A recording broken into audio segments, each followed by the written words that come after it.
এটার আসলে নির্দিষ্ট কোনো স্ট্যান্ডার্ড নেই তো আপনার আমরা ওই যে একটু আগে ফয়েজ যে কথাটা বললো আমিও তার সাথে খুবই একমত যে 111-এ যে ক্যাটটেকের গভর্নমেন্ট এসেছিল এবং 3 মাস কি 6 মাসে নির্বাচন দিয়ে চলে যাবে বলে 2 বছর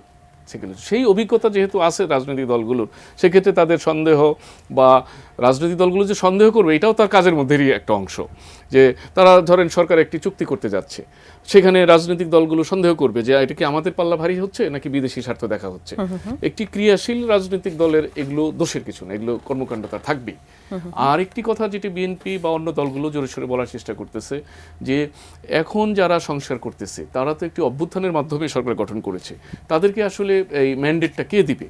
তো তাদেরকে পরবর্তীতে তো সংসদেই এটি রেটিফাই করতে হবে তো সেক্ষেত্রে কি এটা বেটার না যে একটি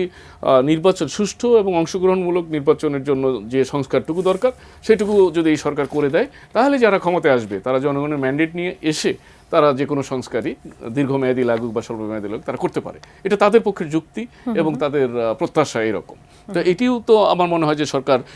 নেগেটিভলি দেখবে না ব্রেকফাস্ট টিফিন কিংবা স্ন্যাক টাইমে মজাদার আয়োজন মানে অল টাইম ব্রেড। সরকার চাইবে যে তার কাছে হাতে যে ফাইলগুলো রয়েছে সেও যে বিদায় নেবে তার আগে তার যে ভালো কর্মকাণ্ড মানুষ যাতে বলে যে ওনারা এসে এই পদগুলো খুলে দিয়ে গেছে যেমন আপনি একটা কথা এখানে উদাহরণ হিসেবে বলতে পারি 111 সরকারের নিয়ে প্রথম 3 মাসে মানুষজনের কিন্তু প্রচণ্ড উৎসাহ উচ্ছ্বাস ছিল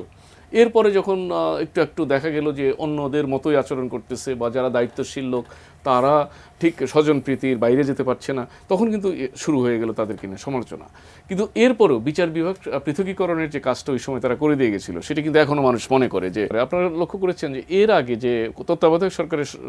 আমল যখন ছিল তারা কিন্তু একটি রাজনৈতিক সরকার ক্ষমতা ছাড়ার পরে 3 মাসের মধ্যেই নির্বাচনের প্রস্তুতি নিতে পারত এবার যেটি পার্থক্য হবে যে একটি ফ্যাসিস্ট সরকার 1.5 দশক ক্ষমতায় ছিল সে